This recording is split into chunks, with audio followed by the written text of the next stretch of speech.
Legacy is produced by the American Humanist Association and Black Nonbelievers of DC, an affiliate of BlackNonbelievers.org. Legacy starts now. Good morning and welcome again to the 2021 Legacy series. This is our second installment. As you know, we started last week and we are continuing our conversation on the story of religious dissent throughout our history being the history of Black people in the diaspora, those of us who are scattered all around the planet, particularly as a result of colonialization. And speaking of colonialization, we are going to the British Empire today. We're going across the pond to talk with a very, very special guest that I'm so happy to have. And I've been talking with him and I had a chance to hear him last year. And I said, I got to get him for our Legacy program. So strap in and settle in so that we can get started with this journey as we go abroad. In the meantime, I want to introduce to you one of the hardest working women in the secular humanist community, Miss Mandisa Thomas. Hello, everyone. Thank you for joining us for the 2021 installation of the Legacy series, which is produced by our Washington, D.C. affiliate at Black Nonbelievers. So we are working on a way for people to at least start with the process of overcoming religious trauma, especially as it is geared towards the Black, atheist, and non-religious demographic. I will be sharing a link to a questionnaire for people who are interested in participating in this service. It will be a service, and it is something that I think will be very helpful, especially as we approach the date of the webinar for the Black Non-Religious Report. If you are subscribed to Meetup or our emails, then you receive this information. So I will be sharing that link very shortly. Next, of course, we appreciate everyone who supported last week's 24-hour pop-up fundraising campaign. We are still trying to get more of our subscribers to at least contribute a small amount to help support BN's work. We have expanded this to a weekend campaign from Friday to Sunday. And you can just go directly to our website to see how you can donate to us. Again, to support our work, to help support programming like this, as well as the other events and other initiatives that BN offers. And finally, here is how you can follow and subscribe to us. We are on Facebook, Instagram, Twitter, and YouTube. And like I just said previously, you can donate via our website at BlackNonbelievers.org, which has a new layout. We have a new look. So it is easier to find more information about us. It is easier to learn about what it is that we do. It is easier to look through our archives. And of course, it is easier to donate. And for those who prefer not to use PayPal, which is how we collect donations, we are also on Cashapp at Black Nonbelievers. We also accept foundation giving requests. If you shop frequently on Amazon, you can designate us as a beneficiary through Amazon Smile so that we receive a portion of your purchases. We also have a TD Ameritrade stock account. So if you own stock and you have a TD Ameritrade account, you can transfer stock to us. We also participate in workplace charitable giving programs.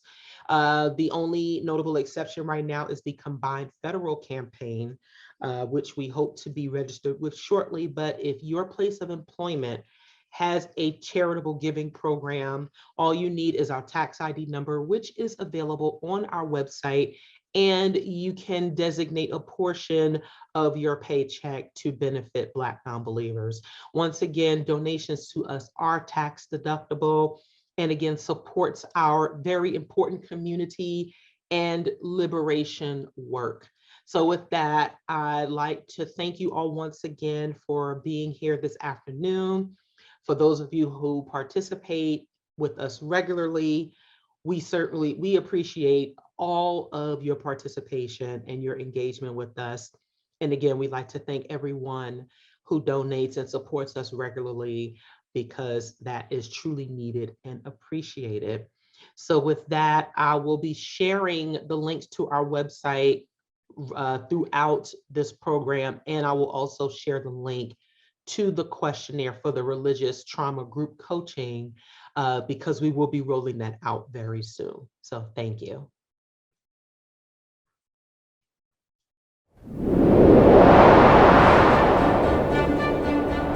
For hundreds of years, the sun never set on the British Empire, and whether Canada or Jamaica, New Zealand or Hong Kong, Great Britain still stands out as one of the modern world's most powerful military and colonial forces, and part of the reason this program is in English.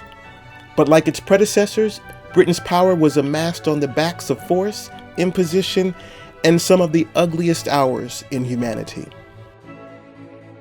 It was the labor, value, and intellect of Africans, Caribbeans, and African Americans fighting in Revolutionary War, directing maritime strategy, and supporting the upper class that made possible Britain's Industrial Revolution. And during the Georgian period, all these groups crossed paths in the New World, often to seek refuge. By the mid-1700s, 1 in every 20 Londoners were of African descent, making London one of the blackest cities outside of Africa in the world. Historian Steve Martin is working hard to change perceptions about the history of Black people in Great Britain and their invaluable contributions to culture and progress via lecturing and speaking out. Nearly 20 years ago, Steve founded the 500 Years of Black London Walks and has consistently encouraged and championed the provisions of plaques, street names, and street furniture to this end. Join us as we continue to explore more, from acts of liberation to the core of dissent, with our brethren, Steve S.I. Martin. Good afternoon, good evening. Yeah, good afternoon, everybody. Yeah, is it okay for me to take the floor now, Danile? The floor is all yours. Thank you so much. Thank you very much for that very generous introduction. And I'd just like to extend my gratitude for being here and having an opportunity, really, to take up about 45 minutes of your time with a really interesting subject. A subject which, as was said in the preface, has a lot to do with the religious conditions in Black America, the religious conditions globally for people of African origin. And we're talking about the Black Georgian period, Black people in Georgian England. And why this is important is because we're looking at this stretch of time, this chunk of history between 1714 to 1836, Georges 1 to 4, the first of the fourth Georges, when a huge amount is happening. Your side of the planet, the North America below Canada, is getting its independence from British influence. You've got this explosion of literacy. You've got Britain itself becoming the largest trader and marketer of human lives on the planet. You've also got, as an extension of that, the beginnings of what we call multi-ethnic Britain. A whole spectrum of people of African origin are living here. And a majority of them, interestingly enough, are not actually enslaved, but some people have occupied all sorts of intermediate descriptions that we might have time to go into later. As I said, it's a huge, huge subject. But for our purposes this evening, we're really looking at, if I'll share my screen, voices of dissent and voices of praise. Yes, voices of dissent, let's view this, and voices of praise. I hope everyone can see this because I'm just going to be talking on regardless. We are looking at a period when populations of African origin, which have been moved across the Atlantic, have become indoctrinated very, very heavily with aspects or variants of traditional British Christianity, and of course the Christianities of the various European countries which were involved in these trades. But in terms of this country, what you see is although aspects of Christianity are taught, it's in a very specific manner, it's in a very doctored fashion.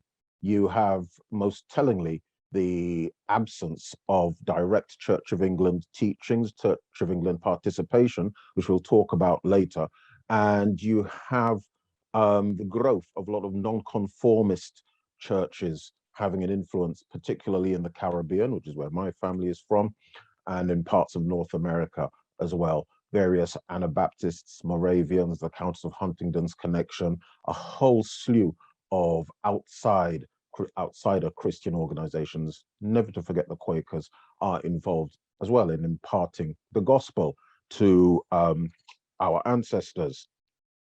So when I'm talking about a diversity of people of African origin in these islands, I am talking about people who range from the enslaved to the everyday working stiffs, to the intellectual elite, to the sons and daughters and families of African local traditional leaders who, for a few centuries before this one, this 18th, have already been bringing their families over, been trading, been living in splendor. And that's a whole other subject, which we don't have time to get into, but you can imagine where that one can go. So we're looking at a very, very diverse community. But this whole issue of dissent, it's at the core of African self-description. It's the core of notions of autonomy and liberation. And it takes many, many forms. The first slide I'd like to share with you is actually from just before the Georgian period. We're taking the Georgian period to begin in 1714. But it gives you an idea of one aspect of dissent that I'm very, very interested in. In fact, we're going back to 1687. And this is an extract from the London Gazette of the 5th of January of that year. And I'll just read this out for those of you unfamiliar with the 17th century newsprint.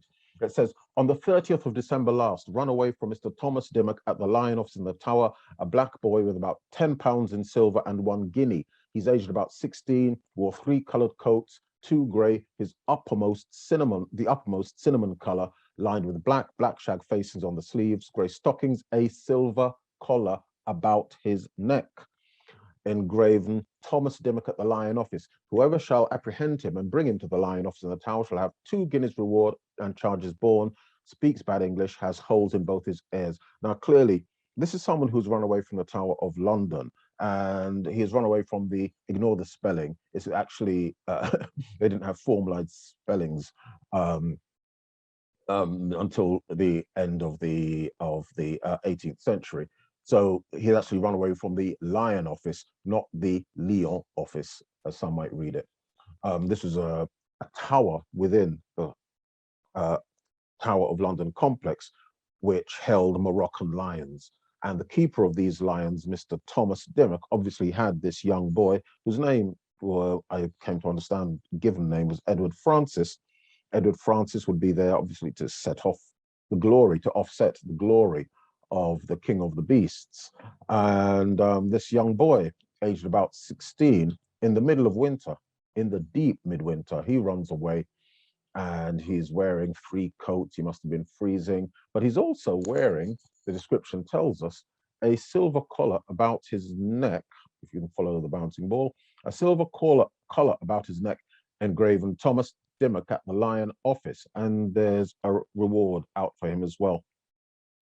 I don't have the time to go into this full story, but I will say it has an ultimately happy ending. We might have time in the Q&A to explore a little of that. But why I'm mentioning this is that this is at the core of dissent, the need to first self-liberate, and by that act of self-liberation, one liberates others. One moves away from absolute that state of consent um, within structures that will enslave you. And here you have a perfect example of it, someone running away with a huge amount of money for 1687 in East London, a huge amount of money. But he wasn't doing this alone.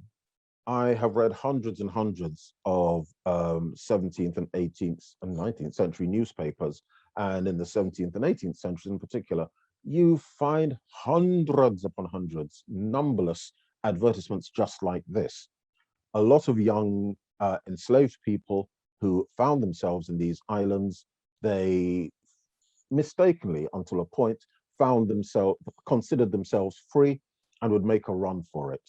And there was every opportunity of them to have a good, clear run to their own freedom, especially once they became, the boys in particular, teenagers, as we'd say nowadays. They that they would take off and join communities of runaways or communities of underclass white people as well throughout these lands. It's an interesting phenomenon, but so many people were doing it. I love these stories because it is about young people making these decisions to craft their own future and make their own way in the world. And it's a form of dissent, which I think is particularly special because it is within their power to do so, making an extraordinary set of decisions. Let me move on. Dissent in another way, just culture, the culture of creating Black culture, which, as typical chronocentric 20th and 21st century people, we believe that Black cultures in the West or in Western lands are somehow specific or unique, particular to our own centuries, forgetting that London by this date, the 1760s, is one of the largest Black cities on the planet. We are talking about a population at its high point. Some people give ridiculous figures. They talk about 20,000, 30,000 Black people in London. No, to my analysis, we're looking at maybe a very high point of 14,000, but you're still looking at close to one face in 20 being similar to mine. So clearly there is a Black culture of sorts, and is expressed here from the London Chronicle of February 1764, which tells us how among the sundry fashionable routs or clubs that are held in town, that of the Blacks or Negro servants isn't the least. On Wednesday night last, no less than 57 of them, men and women, supped, drank, and entertained themselves with dancing and music consisting of violins, French horns, and other instruments at a public house in Fleet Street till 4 in the morning. No whites were allowed to be present, for all the performers were Blacks. This is interesting because it's the only sign, the only note I've come across which mentions segregated entertainments. Because most of these Black routs and hops, as it was said in the opening statements of this piece, were fashionable. They're things that men, in particular, of leisure and means would resort to. It was fashionable to go to Black parties, Black routs, Black entertainments. Back in London in the 1760s, they were seen as, imagine in today's sense, still an exotic form of entertainment. But this is the first example I've seen of them being segregated proceedings, which again is an interesting phenomenon in London. Because you imagine, here you are, living at the heart of the empire, in the belly of the beast. And it is bizarre that it is here, in the belly of the beast, at the heart of the empire, that uh, Black men and women can enjoy a broader range of freedoms than they can anywhere else in the Atlantic world. They have freedom of association, they can educate themselves, they can own property, they have rights in law to represent themselves and be represented, to give evidence, to pursue justice. It's totally odd what's happening here and unusual. We might have time to go into some of the background of that later, but I'm just trying to rush through various forms of dissent. Okay, let's get back to the religious part. One of the interesting aspects of my work is that I get the opportunity to dive deeply into parish records and notes and material regarding baptisms, burials, and marriages of individuals in various communities. I mostly look at London, but also the rest of Britain. And what you see in the 18th century, in the Georgian period, is a phenomenal rush of Black people who have ended up in these islands, this extraordinary rush to be baptized, to be part of a faith congregation. And it's bizarre, doubly bizarre, because the congregations that they seek most of all to be part of are the Church of England, the Anglican congregations. And remember, the Anglican congregations, certainly in the Caribbean, and I'd imagine also in North America, were the most hostile to Black membership, Black associations. And I'm old enough to have parents who remembered, mom and dad, they both remembered in Antigua, where my family's from, that the Anglican Church, the Church of England church in those islands, in the capital, St. John's, that was the white people's church. People who looked like me couldn't even be buried in in those churchyards, those graveyards, back into the 1950s. So great was the divide between Anglicanism and Blackness. So all the more strange that in the 18th century, you have thousands upon thousands of Black people being baptized, being buried throughout these throughout these islands. This is an example from Holy Trinity Church, Clapham, on Clapham Common, from 1792. And you can see highlighted at the bottom, it's the entry is for Naimbana, Henry Granville Naimbana, an adult, an African from Sierra Leone. This is an interesting case in its own, because Naimbana here was one of the sort of Black elite who was settling here or passing through here. And this is a phenomenon which has been going on for centuries before. It's actually still going on today, to be frank. And Naimbana was also known as the Black Prince. There's a famous Christian evidence chapbook which was made about him, some nice woodcut on the front showing him being very goodly and Christian and charitable. But one of the things which fascinates me is why there were so many Black people going to the church, being baptized. And the glib reason is, of course, that there's this need for praise, for worship, to be absorbed by these higher institutions, by becoming part of this family of believers and having equality in the eyes of God, that we would also have equality under the laws of men. I'm not sure about that. Although, of course, there was that need for praise and worship and knocking tambourines and the hyperventilating stuff. But there's another side to it, and a very practical side it is too. And again, it's a part of this whole dissent and self-creation.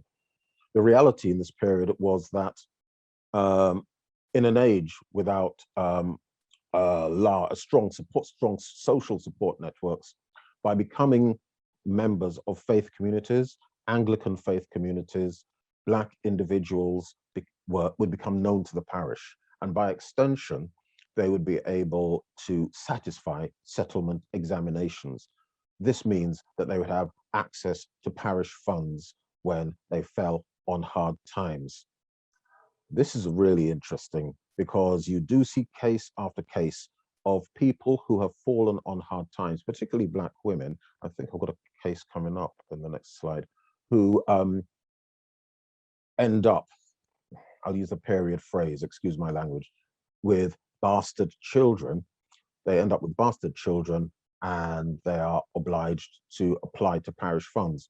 Women who can prove that they are members of this faith community, that they are known to the parish, will have access to that money. Famously in the 1720s, the Black woman at Brixton Causeway, Brixton Road, she managed to get a large amount of money and material support for the care of her bastard child.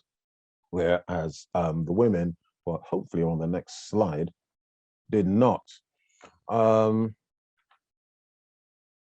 first example is of Sarah Paulson.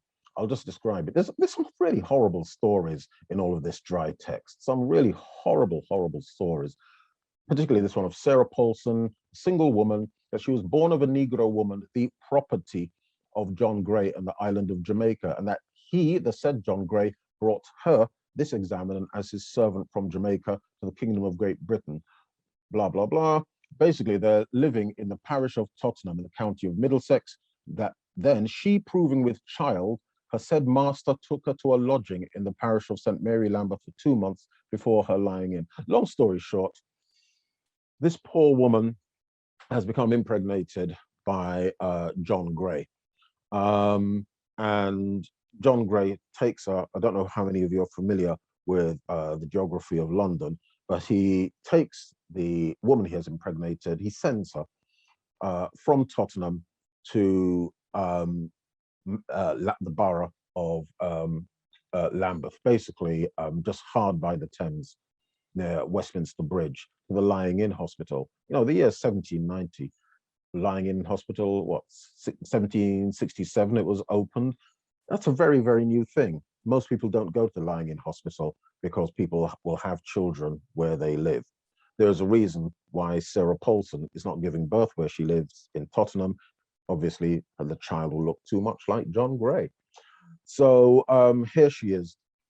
And she was delivered of a male bastard child, which hasn't yet been baptized, and which child is now living. And there are other records that show that, you know, she's trying to get apply for a settlement. She's trying to pass a settlement examination, but it's unlikely she got it because she didn't live in that parish. Similarly, the other example from 1822, a bit outside our time frame, actually it's inside our time frame, but my interest frame, I should say. We've got Harriet Lane, the wife of William Lane of Marshall Street, London, who is a native of the island of Barbados in the West Indies and has never gained settlement in this country. And her settlement isn't taken in consequence of her being a Black woman, not knowing the nature of an oath. So this idea of becoming part of the community, becoming known, joining this community in worship, it served a number of purposes. One, there's a spiritual aspect. You could consider yourself being at the heart of power, the heart of the decision maker, in communication with the decision makers in your parish. And even though everyone was unequal in life, you'd be equal in death. You know, you go to all of these churchyards, which are still around, graveyards, which still doing business today. And you see all of these gravestones of people, Black and white, various stations in life, unequal in life, but in death, yeah, they've all got their mansions and they're all very happy, no doubt. Moving on. Okay, yeah, some of the voices that we do hear in this period, which is fascinating period because there's this boost in literacy, there's this real upsurge in Black thought, something revolutionary is happening. For the first time, you see Black thought in English being disseminated to a majority white readership. Fascinating revolutionary period just in that sense alone. And some of the strongest voices are the voices of women. In 1773, in here in London, you saw the publication of Phillis Wheatley's poems on subjects religious and moral. Well, Wheatley had been taken out of Africa as a very young woman, and she was, if you can read, here, follow the cursor around, that says how Phillis Wheatley, a Negro servant to Mr. John Wheatley of Boston. And it was in that household of that lawyer, John Wheatley, that Boston lawyer, that she was actually encouraged to read and write. Not just to read and write, she, having shown great alacrity with handling text, went on to study Greek and Latin. And she was considered a freak, obviously, given the sensibilities of the time. But she went on to write poetry as a very young woman.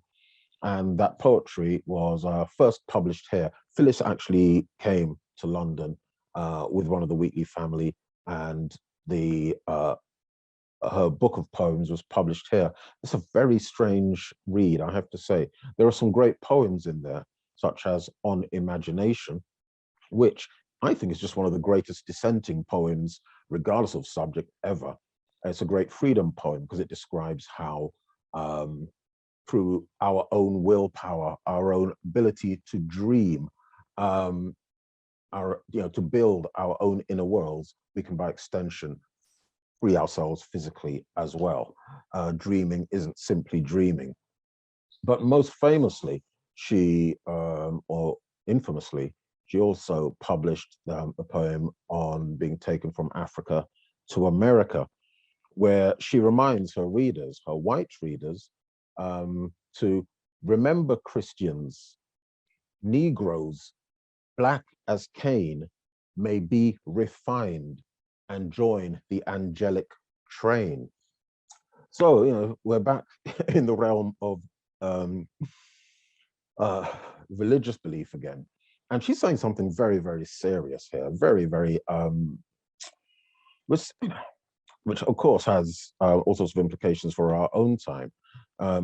She's exhorting her fellow Christians that even Negroes, black as Cain, remember Christians, she starts her closing couplet. Remember Christians, Negroes, black as Cain, may be refined and join the angelic train. So yeah, even though those experiences of slavery have been gone through, even though oppression is as everyday as breathing, at the end of the day, we can join these angelic trains and be together as one in the afterlife. It's quite a read. And there's a lot of debate about what exactly she meant by it. Was she being underhandedly badgering and sarcastic through these comments? But the reality is that there are still communities of faith, Black communities of faith, that take these things literally. So I'm just going to leave that there. I'm sure we'll get back to it later. On the right, the image you see is one of Mary Prince, an enslaved woman who had survived horrifying experiences, torture, abuse, and removal of her children in the Caribbean, and who in 1812 had that set of experiences published.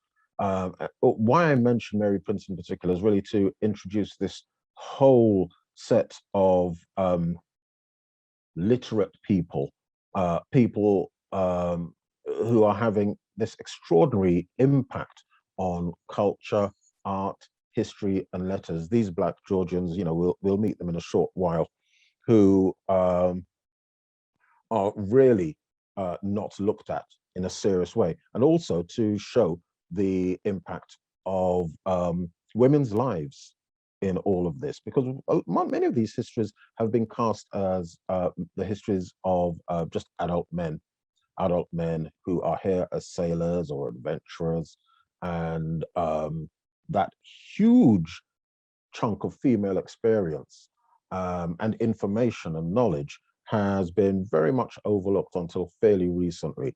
And in many of the parish records, you can see there are actually more women than men.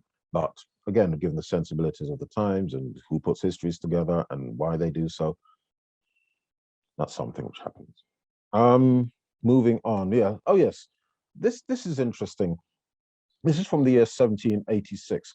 As I said, by the 1780s, London has a population, a black population of say between 12 and a half to maybe at the highest 14,000, but a large visible minority population. And amongst them are 1,000 or so individuals and their families who are were originally black loyalists from North America.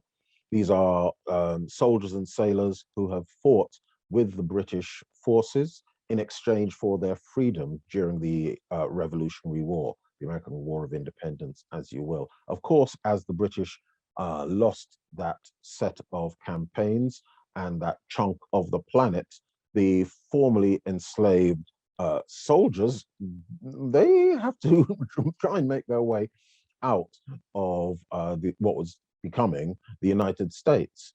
Some of them went to Bermuda, some went to Jamaica. I don't know why. Many thousands went to Canada, to Nova Scotia, which was a British possession. And the long story short was 1,000 or so of them came over to Britain and settled here in large numbers, boosting the black community, visible community considerably. Many of them were people without trades, were people who had no marketable skills, and they ended up either as street entertainers like Billy Waters or Joseph Johnson, famous London black beggars. That's a whole other set of presentations and studies. Or they ended up simply as beggars, starving about the streets, as one of them, Shadrach Furman, wrote in a letter. They were starving about the streets and also freezing in those terrible winters of the 1780s. The solution to these large numbers of black people on the streets, intruding upon the observation of the great and the good, was to deposit them in Sierra Leone. Now, this is it's just such an atrocious set of circumstances, and I'm more than happy to do. I'd be more than happy to do an entire presentation on this subject alone. But you had two public houses which were set up as places where these ex-servicemen and their families could collect 6 pence a day, basically as a dole away, social support. And in the summer of 1786, it was put forward that in order to take this money, if you continue to take this money, you had to agree to be shipped out to Sierra Leone as a colonist. Basically, they're just getting rid of the people. Over 300 so-called colonists continued to receive the money and ultimately were taken off the streets of London, put on board 3 ships which were waiting in the Thames at Deptford, and they were sailed down to, dumped, I should say, in Sierra Leone. Very few of them survived that experience after 5 years. Only a handful of them were still alive. They were out of sight, out of mind. And that's the one instance of literal ejection of Black people from these islands, which is really there as a solid historical fact. Obviously, I could talk about that a lot, but I wanted to draw your attention to these extracts, these 2 columns from the passenger lists. One of the experiences of, to carry on from the last slide, of Black women and Black men was that they did have that freedom of association, which allowed them to marry non-Black people, marry white people. And it's very interesting to me that in amongst the passengers going down to Sierra Leone. You have Black women who are married to white men, as on the left-hand column, and Black, excuse me, this is getting in the way. I think it's Black men who are married to white women. But you can see for yourself. My screen's a bit blocked out, but there are Black women married to white men, Black men married to white women, and for me the question is why they were choosing to leave London and go down to find their fortune in Sierra Leone. Were they absolutely deluded? Did they think they'd have better fortunes out there? Was the situation for these couples so bad in London that they chose to literally jump ship? We don't know. But it's a very, very curious set of circumstances, but more than 300 people were just thrown out of the country. And Sierra Leone was a strange part of this whole jigsaw puzzle as well, because it was to Sierra Leone that many of the Black loyalists ultimately made their way. They found their way there. And Sierra Leone became this sort of pole in the Black Atlantic and the Black Atlantic vision. It sort of represented freedom, self-recreation, a lot of Black adventurers and thinkers found their way there, and freedom fighters, people like the Maroons from Jamaica after the Second Maroon Wars in 1794, after the Maroons lost that war against the British in Jamaica. Many of them, rather than being summarily executed, were taken out of the island and dumped in Sierra Leone. But what you have then is this huge spike in religiosity in Sierra Leone. You have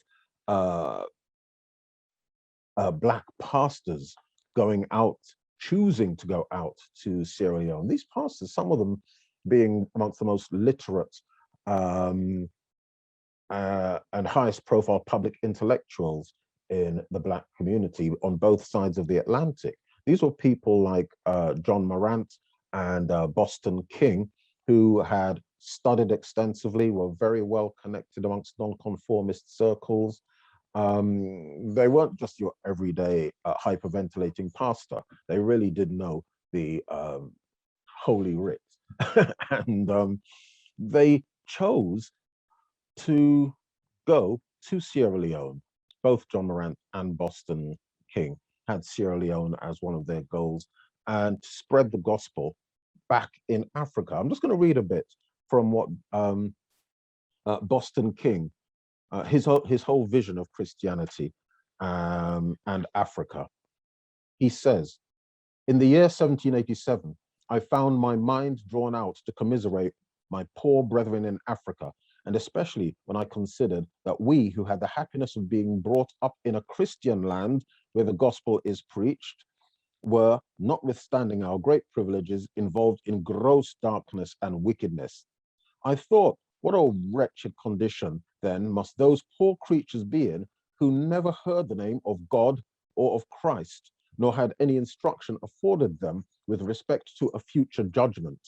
As I had not the least prospect at that time of ever seeing Africa, I contented myself with pitying and praying for the poor benighted inhabitants of that country which gave birth to my forefathers. So, yeah, that whole idea of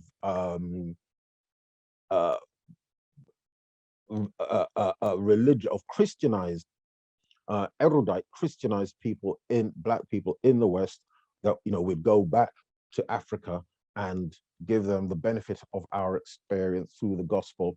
That's something which is part of this whole movement of people. And these pastors, not just in the 18th century, like Boston King and John Morant and John Leal, they don't just cycle through London in the 18th century, it goes on to the 19th and the 20th century. And yeah, this country is still a great vector of those belief systems entering continental Africa. I could talk about that forever again. Let me move on. Yes, so yeah, Black autobiography and the sea. This is one of the really interesting things and chunks of forgotten Black history that obsess me. And that is the relationship between communities of African origin and water in general, and but particularly um, ocean-going activities. Of course, we remember that we're in a period, the 18th century, when Britain was always at war with France and or Spain, and the Royal Navy had an insatiable need for labor, for manpower, for people who are strong enough and smart enough to man frigates, schooners, sloops, these ocean-going war machines, which were at the cutting edge of the technology of the time. And given the superabundance of Black labor in the Atlantic world, it was no surprise that there were a huge number of Black men on in the Royal Navy. And yes, on the left, next to the portrait of the gentleman we might talk about in a while, you can see a list of Black writers. You can see almost that whole first slew of Black writers and philosophers and thinkers had passed through the Royal Navy. This gives them this experience, which is almost unique, not just of mobility, seeing other places, but also of having the possibility of gaining rank in the Royal Navy. And you see Black men having ranks, not just as landsmen and cooks at the lowest level, but also many petty officers and senior petty officers, and one occasion of a Black ship's captain, which is a whole other story, Captain John Perkins. But more than anything else, you see that these men have the opportunity, or are obliged, I should say, to live amongst white men, and they are working, fighting amongst white men, and they can see them. They suddenly start to understand that they can see them as equals, as colleagues, as people they are surviving amongst, as social animals. And a lot of this is transferred into some of the political thought and writings of some of these gentlemen. But it's a phenomenon of the times, and London was where a lot of this publishing happened, because these people weren't just writers, they were also very active abolitionists, most of them. Particularly this gentleman, I'm going to run out of time, I can see, Olaudah Equiano. Great piece of PR here. Olaudah Equiano was the first leader of the Black community, the first high-profile Black civil rights leader in this country. And he was the first person to give us an account of being transported across the Atlantic as dehumanized property. His narrative was as we now say, bestseller, and it came out in 1789, and it went into several editions, and he is credited with being one of the game changers in the abolition movement, which we have to remember was the first large-scale mass political movement in Britain's history. I mean, it's very important to remember that there were people such as Olaudah Equiano, Ottobah Cugoano, and others who were published, who were also going around these islands, appearing in public and putting a literal face to the horrors of slavery. I'm going to have to rush through the rest of this because I am going to run out of time. Talking about dissent, straight up dissent, taking things to the streets here in 1780. This is representation of the taking of Newgate, the burning, plundering, and destruction of Newgate Jail in 1780 by the rioters. This riot is a riot we don't talk about much in British history. It's not discussed much. They're the Gordon riots, and the Gordon riots occurred in the first week of June 1780. They started off as anti-Catholic riots, demonstrations against perceived expansion of civil rights to Catholics. Day one, the rioters attacked the buildings of prominent Catholics, attacked the embassies of Catholic countries, walked around shouting "No Popery." Day two, this is London. the riot becomes just a free-for-all. Everyone's joining in. The poor of London are flooding in from Mayfair to Tower Hill. They've taken over the city. Upwards of 600 people were murdered. An additional 200 people drank themselves to death. One of the things that was done here was the burning down of jails. And here you can see an attack on Newgate Jail. And if you can follow the bouncing ball, now on the right-hand side of the screen, going in, you can see that there are a number that was said of blacks and tawnies. Blacks and tawnies being basically black people and people of mixed background who were involved in the piling up of combustible stuffs outside Newgate Jail and burning down the jailkeeper's door and thereby releasing a goodly number of prisoners. And this is going on all over the city. Jails are being burnt down. People are being released. They actually released the animals at the Tower of London. So you had giraffes and elephants walking around in the mayhem as well. But I'm mentioning this because you see large numbers of black people, a disproportionate number of black people who were involved in this riot, who were sentenced to hang, and their court cases all have similarities, wherein the black person is assumed to be the eminence grise, the mastermind behind these attacks on public property. But yeah, plus ça change. William Davidson, another black revolutionary, he was involved in the Cato Street conspiracy. He was known obviously as Black Davidson, from Jamaica, and he was a tradesman who got involved with the prototypical, early workers' rights organizations, the Marylebone Reading Society, etc., which were covers basically for an attack on Lord Harrowby's house at Grosvenor Square. They wanted to blow up the cabinet, to assassinate the cabinet as they sat to dinner. But the Cato Street conspirators were foiled.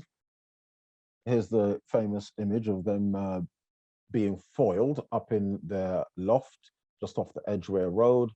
Yes, spot the black man, there's Davidson. And they were all hung by the neck until dead, after which they were also quartered. They had their heads cut off as well and stuck on poles. Quite gory, but you see a beginning of black involvement in larger scale sort of revolution and dissent, and moving away from religion in a really interesting way through the life of one gentleman who I think I'm going to end on. His name is Robert Wedderburn.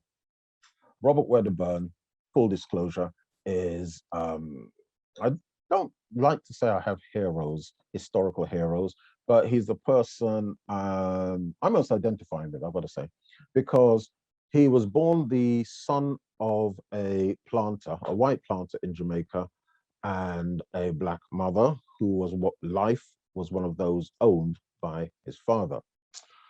He was given his freedom as a young person, and he grew up with his black family. His the experience which changed him forever was, as a young boy, seeing his grandmother, a woman called Talkie Amy, being stripped to the waist and pinned to the ground and flogged almost to death for the supposed crime of putting a spell on a European ship in Kingston Harbor, basically Obia, and the ship sank apparently, which instilled in him the hatred of two things. One, obviously, a hatred of slavery and enslavement, that condition, as well as a hatred of religion, organized religion, anything which could allow an elderly woman to be flogged to death on such spurious grounds. Like many thinkers and writers, he makes his way to London. He settles here, and he wants to start organizing in some way, but there are huge restrictions in the early 1800s on assembly, on what you can publish, and how and where you can assemble, the numbers who can assemble as well, and what can be discussed. In order for him to overcome this, he has an idea. he will use religion in order to spread his political his political ideas. And to that end, he buys a license. He purchases a license to practice as a Unitarian minister. And by way of a chapel, he rents some rooms above a stable in central London. And we know a lot about what went on in these so-called congregations and the sermons, so-called sermons that they had, because these meetings were always riddled with government informers. Now, Wedderburn was a true revolutionary. Famously, he had his lecture there, where he spoke about, is it not right for a slave to rise up and kill his master? And of course, the congregation says yes. Wedderburn, I forgot to say he was also mad, Wedderburn pushed it further and asked the congregation, isn't it also then right for the poor people of England to rise up and kill the Prince Regent, basically the sitting temporary monarch? And of course, everyone says yes. And of course, Wedderburn ends up going into jail, to Dorchester jail, for 2 years. It didn't put him off. He comes out and, you know, he starts publishing and republishing all sorts of things. He's consciously using religion against itself. He hated the pomposity of priests. He hated the money raking of it. He published a pamphlet called, two pamphlets, one called High-Heeled Shoes for Dwarves in Holiness, High-Heeled Shoes for Dwarves in Holiness, and another called A Shove for Fat-Bottomed Parsons. But to my mind, the greatest thing he did was to start publishing what I believe is the first Black owned and published periodical, An Axe Laid to the Root, or A Fatal Blow to Oppressors. And this, I think it's issue 3 we're looking at. You can see here it's published by Robert Wedderburn, 8 Church Court, St. Martin's Lane, London. I could talk about this all day, but this edition just hits the ground running. It's entitled Slave Stealing and Murder Tolerated by a British Jury. And he starts off, you can see, some of you who might be reading ahead of me, he's writing in patois. This is 1817, the year 1817. He is writing to 2 audiences. One, a white audience who, by this period, and this is an interesting aspect of the culture of the period, they will have been familiar with patois, Caribbean, African, and African Caribbean patterns of speech. You know, if you look in the Dictionary of the Common Tongue, or the Vulgar Tongue, rather, Gross's Dictionary of the Vulgar Tongue, in various editions, you can see that there are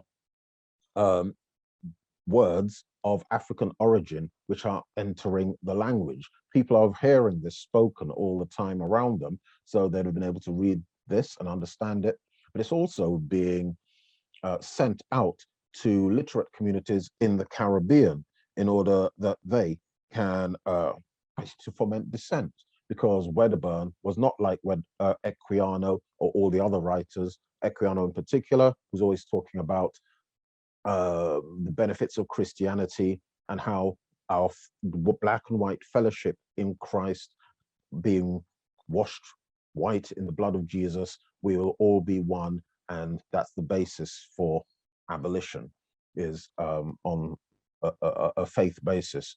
Not for this gentleman, not for Robert Wedderburn. He was blood and fire, and he was looking for revolution. He wanted the fires that had started in Haiti to spread across the Caribbean, and in this one, he's just outright calling it. Excuse my patois as I read this. Top thief, top thief, top thief. That England man, that white man, the Christian Bokra, thief me picnic. He hungry, he got yamming. Oh, there go another. He thief me mama. He be Catholic Christian. He roast my mama in the fire for yam. He goes on and on and on and on and on and on. But you can see where he's going with this. You know, he's calling out the church. He's calling out these slavers. It is what it is. If you get the opportunity to access any of this stuff, just washing it. He is a great, one of the great, um, I'm trying to find the ideal word for him. He's just one of the great Black thinkers of the period. I'll skip through these because I'm going to start finishing up, winding up. He's also, you can see here, these are posters which he'd slap up all around London, talking about his debates at his chapel, as he called the place above the loft in Hopkins Street, and it says taught by a self-taught West Indian, as he describes himself. And oops, there again. Yeah, he was just laying it on the line. And here again, he's just saying, talking about how the assembly exultingly expressed their desire of hearing of another sable nation, freeing itself by the dagger from the base tyranny of their Christian masters. So that's the wonderful, wonderful Robert Wedderburn saying it as it was in 1819. And I'm going to finish with this image, which is from George Cruikshank from the same year, 1819. And it is George Cruikshank's sort of vision of multi-ethnic Georgian hell, which shows the most disgusting racial stereotypes. In fact, I don't even have to explain what's going on here. It's just so radiantly depraved. But how familiar is this? As we look around at all of these stereotypes, which are causing such consternation to George Cruikshank in 1819, you see here, follow the bouncing ball, you see here the black sailor kicking out the white sailor from the picture. The black sailor is taking the white sailor's work. You can see the two black boxers here, one of whom is supposedly Tom Molyneux, the famous boxer, African-American boxer, trained by Bill Richmond, another African-American boxer who owned a public house. A number of very liberal abolitionists are dotted about here. You can see the mixed couples. You can see this mixed couple with a gruesomely rendered child divided in the middle by pigmentation. I don't have to actually explain too much of this, but if you download a copy of this, The New Union Club by George Cruikshank, it will sort of be a doorway into some of the fears which were assailing some parts of British society by the end of the Georgian period, where you had in 1807 the passage of the first abolition bill, which stopped the trafficking of people across the Atlantic, but you we'd have to wait until 1833-34 until full emancipation. But you still have this black population here, which is spreading, which is growing. Other writers like Cobbett are talking about how there's no way he can go in these islands, no hamlet, where you won't find this new tribe of sooty-faced children who are springing up. And I don't need to go into it too much because, these conversations are still being had today, on which point I think I should close this up and stop my share. And return to general questions. Thank you so much. That's great. And I know you could go so far. So if you want to take another 5 minutes to tell us a little bit more about Wedderburn, I know you really wanted to dig into that. So I'm interested in him.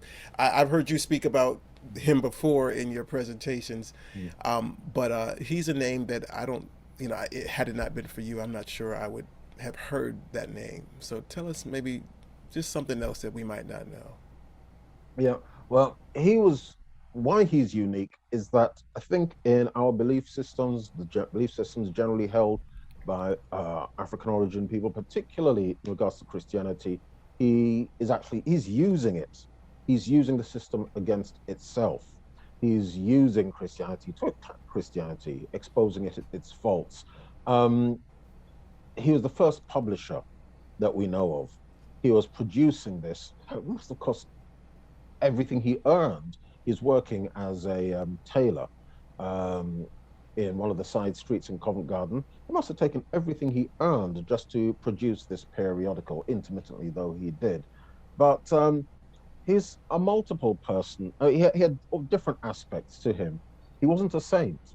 Um, we believe that he made some of his money as I'm trying to find the nice word. Basically, as a pimp, and he um, died. He died. Well, his last jail term was in 1833 or 32, I think, and he was in his late 60s, which was a good innings in those days. Mm-hmm. And he had been jailed for the crime of affray, basically fighting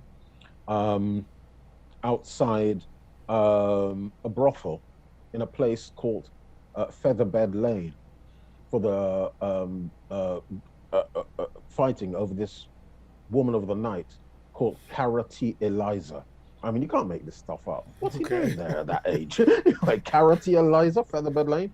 But none of that actually, I believe, detracts rather from his legacy, which encourages us to question religion and to put it at our, if we have to use it, to put it at our own service. There is as well the fact that had Wedderburn not been in jail during the winter of 1819, that he as well would have been one of the Cato Street conspirators. And so there would have been two black men trying to blow up the cabinet as they sat to dinner.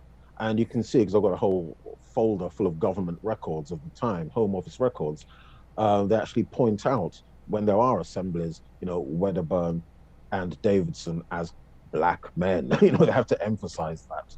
Yeah. And so fascinating times, I think. That's amazing. And tell me a little bit. Oh, so you mentioned the Cato Street riots. I guess it was Newgate. No, you said no, the riots were the Gordon riots. the Gordon riots. Yes, that was Okay. Oh,1780. so, And so that's a little early. yeah, but and the thing about that as well is that we have um, an account of those riots from a black voice, Mm-hmm. that being Ignatius Sancho. Ignatius Sancho, I haven't got time to go into him. He's a whole seminar unto himself entire. But he, long story short, was one of the extraordinary number of black shopkeepers and business owners in 18th century London. Yeah. And he had a grocery store in just one block down from Downing Street. We have number 10 Downing Street, the Yeah. Prime Minister's residence. And his shop was one block down from there. Wow. And he had a great life by 18th century standards. He had his own shop. His wife, they called her a West Indian woman, but she wasn't. She had been born here generationally in the East End, but because she was black, they said she was West Indian. Uh-huh. And they had 4 children that survived. They had a very good life. They were friends with people like Lawrence Sterne, the author of Tristan Shandy, David Garrick, the great Shakespearean actor. He sat for Gainsborough, the society portraitist, to have his image rendered. And he was also a voter because he owned property and had rent from property. So he was actually a voter. And this was a time when less than 4.5% of the entire British population could vote. Yeah. But even him, with all of his advantages, he writes about himself as a black man in London. I am only a lodger here, and hardly that. And to the English, we are all either mulish or foolish, without exception. But sorry, long story. I went in a circle. But he gives us an account of the Gordon riots, and he describes jokingly that they're the maddest people that the maddest times are ever plagued with, and he mocks their, what do you say, their worse than Negro barbarity. But you have to read his letters. They're a great doorway into this time. And that's Ignatius Sancho or Ignacio Sancho. Ignatius Sancho. Ignatius. And you said that those were anti-Catholic riots? They started off. That was the excuse. They started off. How did that come to be? What was the predicate like for all of that? well, it's still in a muted form, still part of a number of conversations in this country's hierarchy and system, Right. whereby Catholics are, and, and certainly in that period, were excluded from lots of public life, from various universities, places of education, access to power, and positions in the British Army as well. Yeah, so Catholics had been excluded since the time of Henry VIII, and that Right. edging out of the Catholic influence and the prominence of the Church of England, Right. which arrived for all the most ludicrous and sordid reasons anyway. But having that there, this again, this large Irish community that was seen as a very Catholic presence in this country, and an Irish underclass was always threatened and criminalized in a very racialized manner that we know recognize. Um, any extension to their powers and freedoms was seen as hurting the definition of Englishness. But as I said, that was only night number one, because Mm-hmm. the other three nights, everybody was getting theirs. Yeah. Yeah. Wow, there's so many threads that I want to pull on with your conversation, and especially because I know you have so much more to share. But I do want to share or open it up to others in the room who may have questions as well.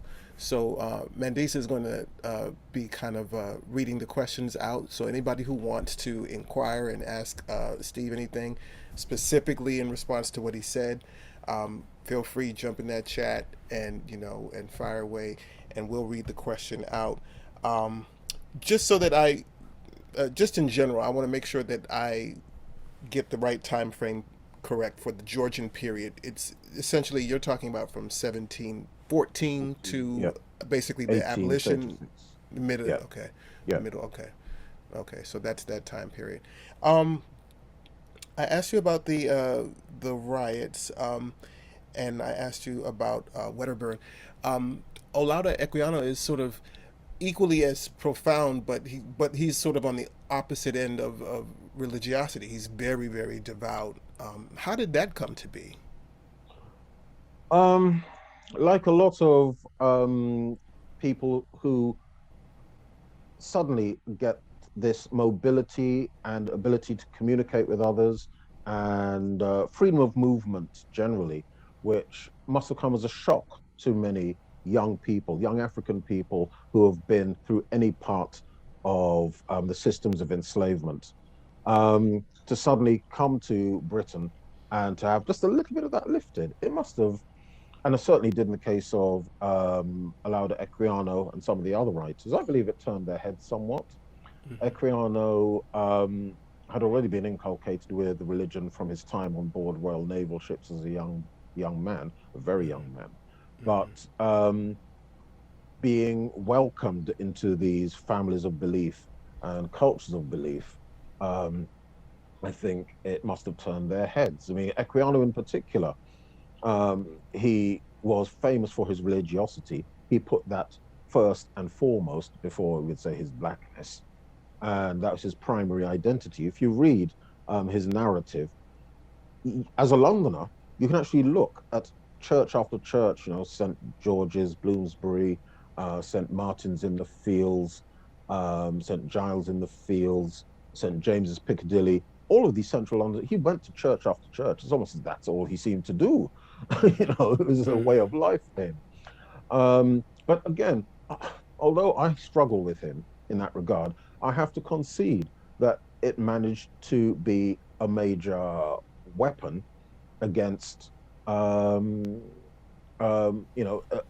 idea of enslavement, the notion of enslavement. It worked at the time. It worked in that period. Well, I'm just disturbed by people who believe it can work in the 21st century. That's what... Right. Mandisa, you want to jump in? No, I just want to say that this is extremely fascinating.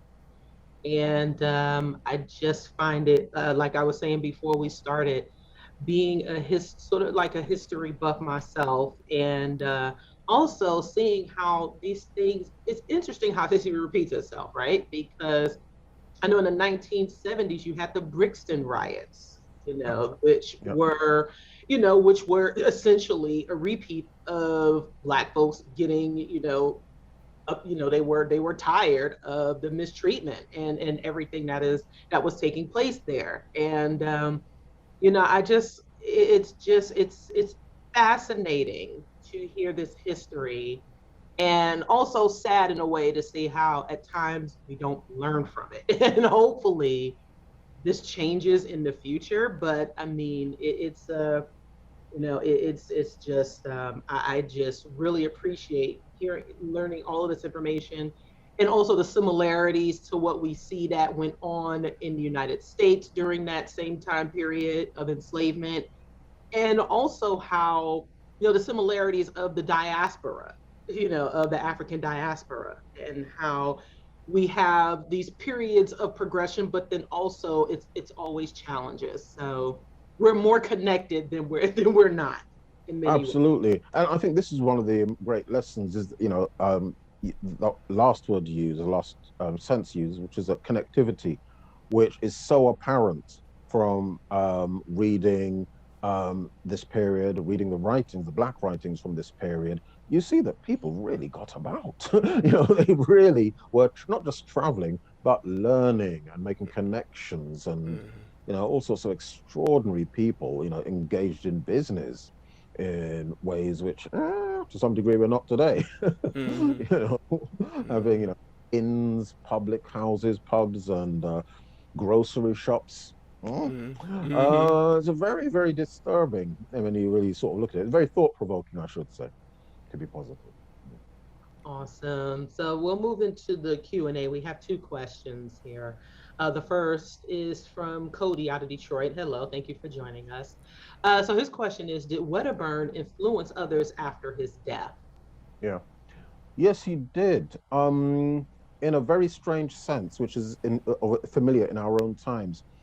You didn't just have Robert Wedderburn, you also had people like William Cuffey after him, and other Black people in this country who were present at the beginnings of organized labor, the beginnings of working class politics, who made that same link between the sufferings on the plantations, out of sight and out of mind, and this newly growing class of disenfranchised, non-voting, non-property owning people who are being shoved off the land, pushed off the land, and pushed into the mills and the factories.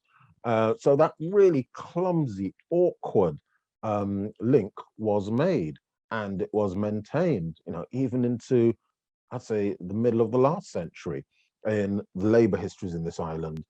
Ideas that sufferings can be equated, which I don't think they can, but it's a nice abstraction. That sufferings between communities of working people in the Western world can have some sort of equivalence with people who are actually enslaved and who are actually colonized individuals. But that stretch of left thinking is still there's still echoes of it. People still invoke it. Awesome. And the second question is from Walter, or inquiry. The slide with about a half dozen names, the only one that was recognized was Equiano. You said that some were philosophers. Could you expand on the philosophers, and the only ones from the 1700s, or the only one that they recognize are people like Kant? Okay. Well, when I'm talking about Black philosophers, I go specifically towards Ottobah Cugoano. I'm not sure if his name was amongst that list, because most of them did have a sort of religious taint to what they were doing. But one person I didn't focus on, and that's an omission I can see now, was Ottobah Cugoano, who was one. I say there were three prongs which you found in Black British writing at this period in terms of addressing enslavement and abolition. One, as we've just spoken about, was Equiano's religious thrust. The other, opposing it, was Robert Wedderburn's Blood and Fire, Total Revolution and Madness, which I sort of like warm to. And the central one was Ottobah Cugoano. Now, here's someone who had a similar set of transitions as Olaudah Equiano, taken out of Western Africa as a young man, enslavement. He's brought to Britain, became a household servant to the Causeway family, a family of portrait artists living in Pall Mall, living in the Mall. And his approach is just about economics. It's fundamentally about economics. He makes the position that in order for abolition to work, African countries have to have a sound economic basis. And he's putting it to the British commercial interests more than any others, that rather than have the produce of enslaved labor, you can actually make more money if you trade directly with African countries who have been engaged with to the degree that they can produce their own goods. You can have them cheaper and more plentifully. It will do you good rather than trading in human lives to follow this path. But moreover, he wrote about the absolute necessity for reparations. He was the first person to do this in 1787 when his book came out. Remember, 1787, still 20 years before the first British Act of Abolition. And he's saying, whereas Britain was the foremost in the trading of human lives by that time, briefly, they should be the ones to lead in the whole reparations argument. So when I'm talking about philosophers, I'm specifically talking about Cugoano, although people do invoke, and I do as well, occasionally, Equiano and Wedderburn as well. And is his name spelled, is Ataba? Is it like Attab? Oh, A? it's Otto, Otto. O double T O, and Bah, BAH. Bah. Yeah, Otaba. Quigano. Ottobah. Yeah, Otoba. Cugoano. Yeah, Cool. Ottobah. Cugoano. CUG. Okay. So And I that's have to say, uh, all of these writers and their writings can be downloaded for free off of the internet. It's wonderful sort of repository of knowledge and ideas, which were, they were doing incredible business back at the turn of the 1700s, 1800s. This was really propelling people, um, you know, putting a face to the horrors of slavery, as I say, getting first-person testimony. There was making it something not exactly not untheoretical. what's that website or repository that you're talking about? Just so we know where we can find it. There's one called DocuSouth. There's another. In fact, if you just enter them, you'll normally just takes you to any download. There's also archive.org. Okay. Many of them are held at archive.org. Okay. That's going to be my new rabbit hole that I'm going to go down. And it is, believe me, prepare yourself. Wow. Mm. I just have one or two other questions before we wrap up. One is, and I tried to write it down, um, with regard to the people, the black loyalists that came from the states or then the colonies and went to London, for example, who were then deported to Sierra Leone. What's your read on why so many of them died within 5 years, as you said? I had read and seen some documentaries on that as well, just the other day, in preparation for hearing you speak, and one of those moments came up where they were talking about the people that went to Sierra Leone who were deported. Was it? I guess question one, was it just the black loyalists? Because you say there were like 12,000 black people in London. So was it just those people from No, America? no, no, no, no, no. It was a catch-all. I mean, it was really ugly. It was not at all precise. You actually Mm-hmm. had people from Bengal who ended up being roped into it. And Wow. as you can see, people went with their families and, their mixed relationships and families out there, just out a Yeah. whole bad lot. One of the reasons why it failed was that it was so badly equipped. one of the person foremost in as the provisioner or commissary, basically getting the supplies ready, was none other than Alauda Equiano. He was, working as a, given the title of provisioner or commissary for the expedition. Basically, I suppose making him the first civil servant. And he noticed, Equiano being this goodly Christian, notices that there is pilfering and stealing going on at the docks. Whereupon, he, as a Christian, he reports it. I mean, everyone steals at the docks in London. And Equiano reports it. It's his word against the white person's. Equiano loses his job, but it means that the patterns of pilfering and theft from these poor people's stores continues.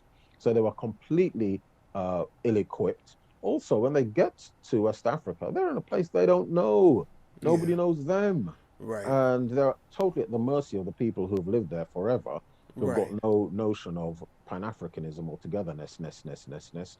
And, So they just kind of faltered because they're just sort of out of context at that point. totally out of context. They had no meaning. But there are some positive stories. I'd have to share this one with you about some of the black loyalist families, one of whom is the great John Kizell, Mm-hmm. who he had originally been born in Sierra Leone.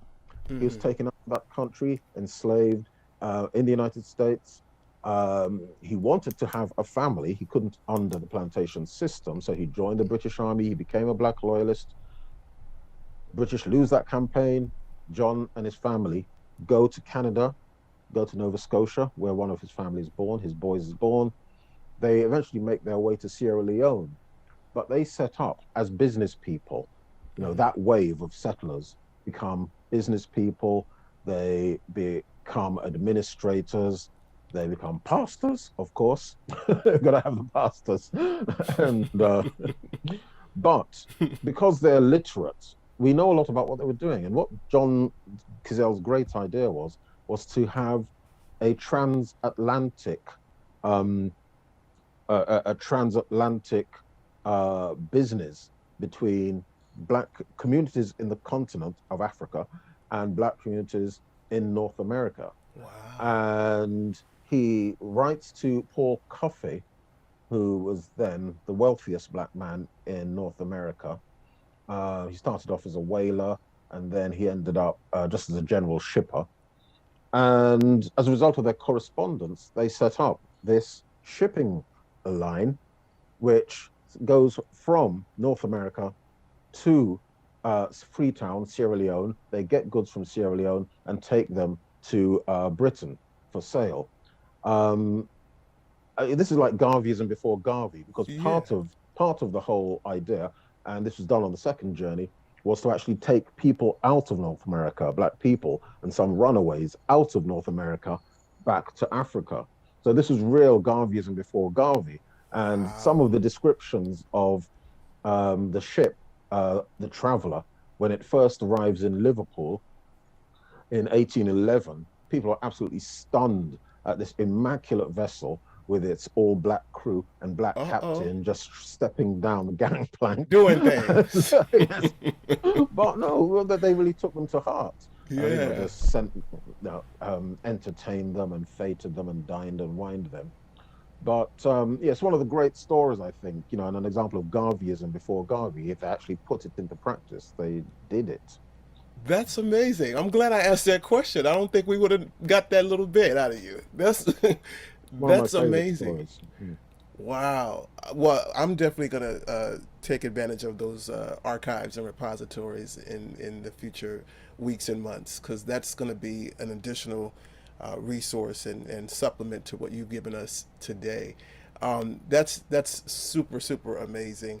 Um, Everybody, this is also coinciding in a real uh, unintended way, because this is also Black History Month in the UK. We've had ours in February, but it's Black History Month where you are, and it's super cool.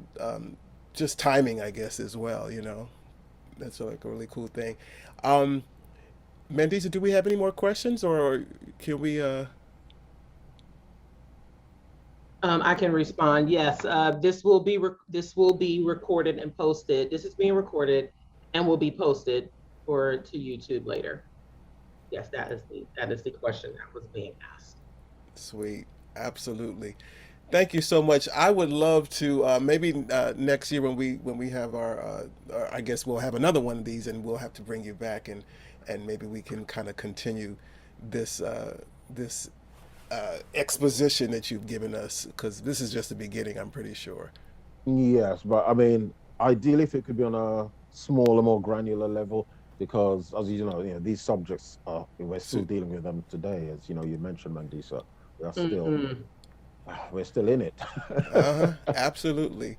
And I'm also, I'll just throw in there, I lived in London for a little while, and then I've been to a lot of places around the UK, so it's kind of cool to have a little sense of where I was, that there were people there in those same places, hundreds of years before. And just that cycle that we've been talking about is just really, really profound when you think about all the people who've come before us.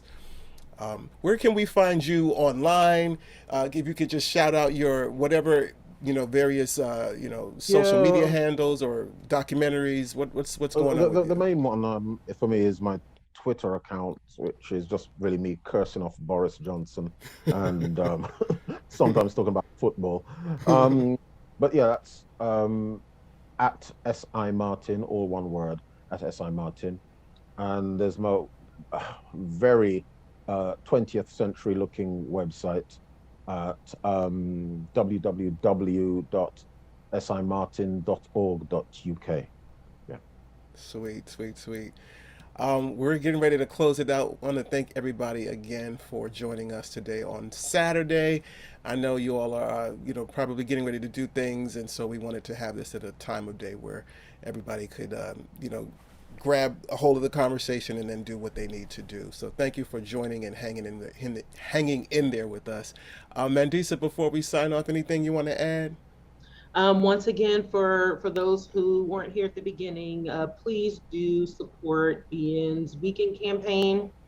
We are asking for at least 1,000 of our overall subscribers, and we have close to 8,000 to contribute a small amount, particularly this weekend, and also consider making your donations recurring in order to support our work.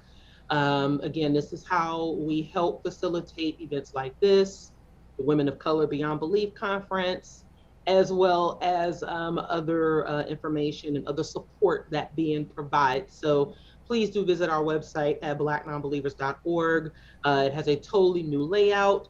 And thank you all once again for attending this afternoon.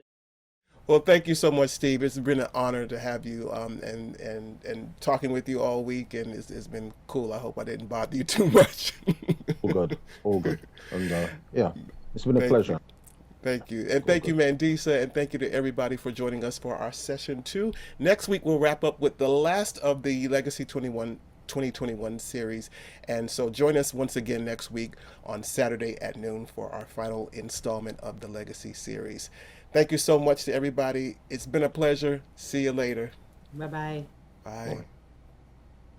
Legacy is produced by the American Humanist Association and Black Nonbelievers of DC, an affiliate of BlackNonbelievers.org. Find us online and support today.